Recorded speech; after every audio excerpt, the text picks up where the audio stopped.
Hey guys, it's Greg. In this video, we'd like to share with you our thoughts about Aeon Trespass Odyssey. Aeon Trespass Odyssey is another story-driven adventure game, which is just massive game with the base game that we got is with 3 cycles. There are going to be some kind of expansions with another cycles, and as we know already, on 16th of May, the authors are going to Kickstarter with a reprint of the game with another spin-off of this title that focuses on 12 scenes of Heracles. So if you're interested in this game, or maybe you're trying to find some more points of view about this title, just check out our review, as we are going quite thoroughly through all of the components and mechanics of the game.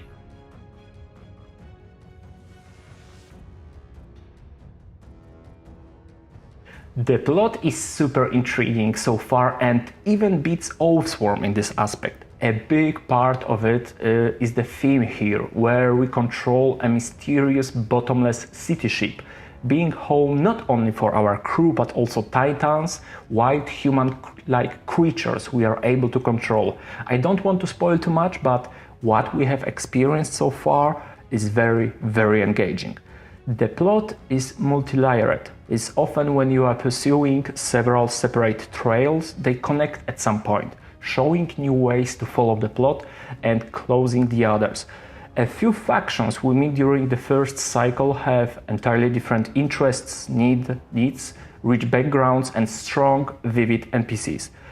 The world created here deserves another praise, full of living, breathing people, creatures and events we're gonna remember for a long time, which we often discuss after each session. Game is full of tough choices to make, often based on exploring our own morality and picking the lesser evil. Another huge mechanic worth mentioning is that storybook for the first cycle is not only divided into chapters with convenient adventure hubs, but also other, let's call it special chapters, where you separately get to know the story behind the people on your ship or mythology of even more ancient civilizations ruling those lands. Summing up, the story part of ATO is amazing, and if you are here only for the narrative part of the game, you're gonna love it. Exploration phase remains stated grail, but every single aspect here seems to work better. Remember grinding and backtracking in TG, or trying to find a specific tile on the map? Forget about it in ATO. Here it's solved much more user-friendly and intuitive. Drawing events after each movement of the ship happens independently to the main plot, which is usually pushed further while reaching new tiles, where you find a few types of icons telling you what types of actions you can make here, which factions control this region, if there is a point of interest to move the plot further, etc. The difference here is that you usually don't need to reach one specific tile. You can get similar or even the same results from different parts of the map you are building, and it's up to you in what order this will happen. This way, you don't need to hunt a specific tile and spend time and resources for that. I dare to think that Into the Unknown made everything that humans are able to make such a big story-driven game, engaging all of the time without the feeling of repetition. I've already told you a bit about exploration, but let's talk for a while about resources. You are going to find plenty of them during the game, from a decent amount of different resources to create new items, through new crew members to even new titans. What is convenient about this is that you are going to get them on the way. You don't need to hunt for something particular, rather you are going to use whatever you find. A few dozen different things to collect is not scary to manage at all, because everything is tracked in the companion app, but more about this a bit later. So, despite the vast amount of stuff to collect, managing them is super close to effortless. Testing the prototype of Kingdoms Forlorn, we already knew this aspect of the game is gonna be flawless, and we weren't wrong about this. Battles here are often compared to Kingdom Death, which we have but we still didn't play it, but made better, at least BGG users say that. I can't confirm that, but what I can say about this is that encounters here are very well designed, tense, tough, and often full of epic moments and situations. This is an example of how the game can use dice for combat without putting too much faith into fate and randomness.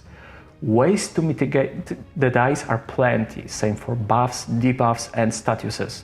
Right positioning on the board, predicting opponent attacks, using terrain to your advantage, all of it is here and works great. But what is extra here is the complex but transparent attack sequence with first and second ability windows, in which you can add break and opening tokens to the Kratos pool. Opening tokens help with the accuracy rolls, while break tokens work for dealing more damage during the successful hit. If you add tokens during the first ability window, you will have the option to use them for yourself. If you add them during the second ability window, you are leaving them in Kratos pool for another player to use. The simple connection between players forces us to engage everyone at the table all of the time and makes every win a group effort, cleverly tying up hands of any potential alpha players. But my favorite part of the battle is enemy's response, especially if I rolled critical during the accuracy test. This often means crippling the opponent, climbing him, cutting his limb, or even salvaging the new weapon from his body part. Imagine how epic it is to roll critical, then inflict enough damage and roll the right response card, resulting in getting a new gear unavailable in any other way. Very satisfying and not that rare if you play a game right and some luck is on your side too. Enemies are far from harmless, and you are going to win some fights by the inch while escaping from the others. The more you encounter the same type of enemy, the stronger he will get, and the more skills unlocked he will have. So even if you are going to face the same opponent many times, almost every battle will be fought entirely different. To face the rising challenge from the enemies, you need to grow both your heroes, the titans, and even a ship and its crew. Development of our heroes is reflected not only by the new gear, but also in Nemos cards, a brilliant mechanic allowing you not only to build totally different heroes with unique builds across the whole ATO community, but also to build your own personal story around each character. From time to time, one of your Argonauts will gain new Nemos card, each having a few keywords. Each time you encounter one of these keywords, you are going to mark notes for this one Nemos card. And for every 3 marked notes, you are getting access to the new skill and you are going to read a part of the story related to this card, building this way a background for your character and telling more about its origin and previous life. Titans also gain new skills and new patterns, changing their behavior in the battle decently. Up to this, you get also technologies to unlock, some providing new crafting opportunities, others helping with the story part of the game, while others giving you an extra advantage in the battle, like shooting from the ship to the enemy, for example. Nothing here is too overpowered, and the game encourages you to balance all of those aspects. At one moment of the game, you are going to also unlock some epic mechanic allowing you to embody... Let's stop here to avoid spoilers. Have you played at the fields where your heroes can enter special mode, entirely changing their appearance, skills and behavior? Here you are going to encounter something similar.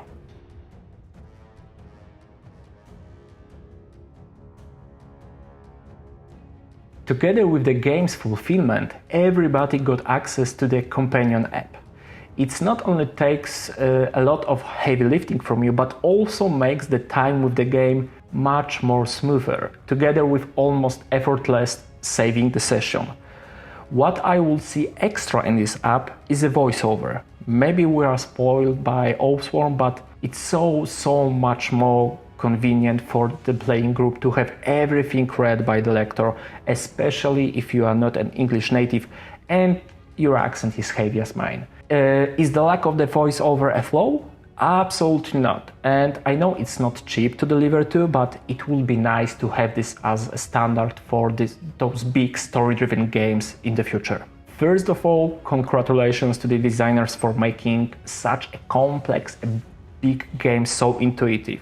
ATO is the opposite of clumsy game design. Everything here feels so natural and clean that I'm almost sure that ATO team has a UX designer on the board.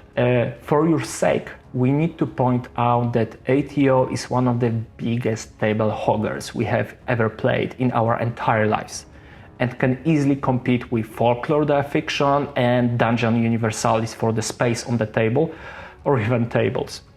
But free space is only one side of the coin. As I mentioned previously, this is an incredibly massive game, and despite very good UX, managing it is still a bit of a challenge, especially if you're gonna play the game solo, where besides controlling 4 titans at the battle, you also have to take care of reading, voyage phase, tracking everything in the app, etc. I'm not trying to discourage you, simply be prepared. After finishing the Oathsworn campaign, we were almost sure nothing will be even close to this experience in a long time. And once again, we are wrong, because Aeon Trespass Odyssey not only matches the level of the Deepwood campaign, but also surpasses it at some aspects. The incredibly engaging, multi-layered story with a rich, vivid world, a flawless battle system with tight, epic combats and cleverly solved exploration phase, an innovative development system for our heroes and titans, and a lack of grinding and repetition make ATO something exceptional.